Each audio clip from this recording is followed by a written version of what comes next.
not a scream. It's not a threat. It's not even loud. It's oftentimes spoken in the softest tone possible, with downcast eyes or a long sigh before the words come out. I'm not angry, I'm just disappointed. And somehow those words wound deeper than anything else could. They settle in your chest and echo in your thoughts, because disappointment doesn't just touch the surface, it goes straight for the soul. So when someone's angry at you, there's usually a kind of immediate energy behind it. Anger is hot and loud. It burns fast, and sometimes it fizzles out just as quickly as it was ignited. We instinctively understand anger. It's primal, usually reactionary. Anger says you did something wrong, but it's not always about who you are as a person. It can be circumstantial, temporary, or just situational. Someone slams their hand on a table, they raise their voice, or even storm off. And as much as that might hurt, especially depending on who it is and the context that may be in, it can also be somewhat impersonal. It's their emotional spike in response to a specific behavior or a specific moment. Once that moment passes, if we're lucky, then so does the heat of the anger. But disappointment's different. Disappointment is slow, it's cold, it tends to linger. Disappointment doesn't just say you did something wrong. It says, you know what, I thought better of you. It's not just a judgment of the action. It's a judgment of the person. It calls into question your character, your values, and your identity. Worse, it's usually framed as a failure to meet expectations that were born not from rules or consequences, but from love and trust. That makes it profoundly personal. When someone says they're angry, there's a conflict to resolve. There's a fight to have, or maybe a point to argue. Maybe there's room to defend yourself, to explain and clarify your intentions. But when someone says that they're disappointed, there's not always a door open for debate. It feels like the verdict, not the trial. It doesn't feel like a discussion, just a heavy judgment passed down from someone whose opinion of you mattered. Disappointment lands with the force of betrayal, not necessarily betrayal of them, but betrayal of who you were supposed to be. That's why it hits harder coming from a parent, a mentor, or just someone else you love. Those are the people who see you, or at least believe they do, when you're at your best. They hold in their hearts a version of you that's capable, kind, thoughtful, or strong. They've nurtured your potential. They've invested emotionally in your growth. And when you fall short, not in some grand moral failure, but in some subtle or unexpected way, they feel it in a place that love lives. Disappointment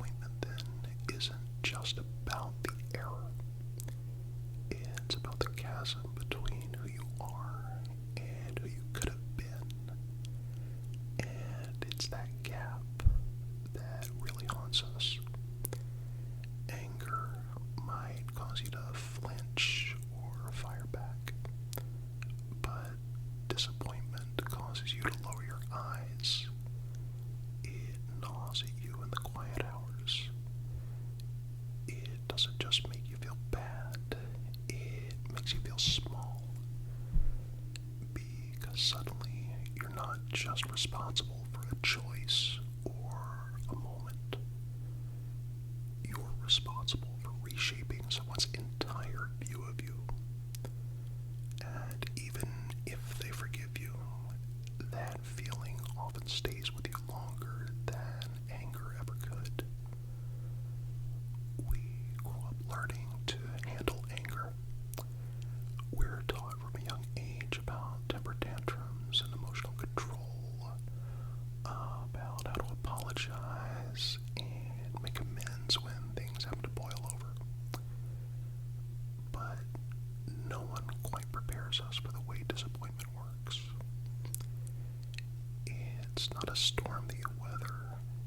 It's just a shadow that you walk in. It's a lot quieter and more subtle, and I think in its own way it's more painful. And sometimes disappointment hurts more because it requires restraint on the part of the one feeling it. They aren't lashing out. They aren't giving you the catharsis of a blow-up. They're standing there looking at you, maybe trying to make eye contact, and you can see in their expression that something's changed. That moment of composed sadness or silent distance can make your heart ache more than any shout ever could. Because what hurts most is knowing they could be angry, but they aren't. They've passed that stage. They've already moved into resignation. That sense of, I expected better from you, and now I have to live with the version of you that made this choice. And what makes it worse is how it forces you to confront your own standards. It's not just their image of you that's damaged, it's your image of yourself. Most of us want to be good, not just liked, but genuinely decent. We want to be the kind of person who makes others proud. We want to live up to promises, whether those be spoken or just implied. And when someone says they're disappointed, it's just that we haven't just failed them, we failed ourselves. In many ways, disappointment demands more introspection than anger ever could. You don't stew in adrenaline after someone expresses disappointment. You stew in shame. You replay your choices and you start to question how you managed to miss the mark. And I think probably the most painful of all, you start to see yourself through their eyes. Not the eyes that once looked at you with pride or affection, but eyes that now register sorrow, confusion, or muted heartbreak. You start to wonder how long it's going to take for that look to change, or if it ever will. There's also the way that disappointment can alter relationships long term. Anger, if it's managed correctly, can be repaired. It can even deepen bonds after it's resolved. But disappointment lingers like a watermark. Even after the apologies and after the hurt fades, there's still that trace memory of when you let someone down. That's the kind of thing that changes dynamics. That's the kind of thing that's hard to undo. And what's worse is that sometimes people use disappointment as a weapon, subtly and intentionally, because they know just how much it can manipulate a heart. They understand the power it holds.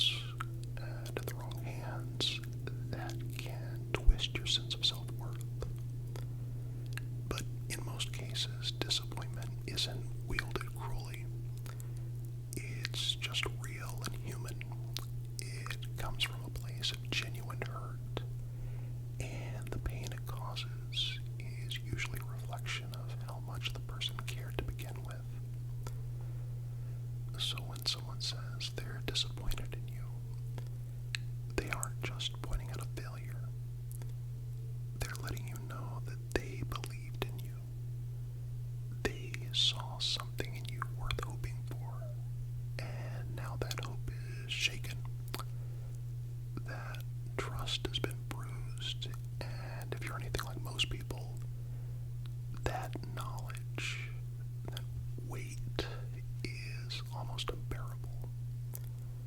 Because we can take being yelled at, we can take being corrected or chewed out, we can even take being misunderstood. But knowing that someone held you to a higher standard and you failed to meet it, not out of malice, but maybe out of carelessness, selfishness, just ignorance, that's a unique kind of heartbreak. One that echoes long after the words have been said. So yes, being told someone is angry at you stings, and depending on the situation, it can be jarring or even infuriating. But being told that someone is disappointed in you, that lodges deep in the psyche. That one stays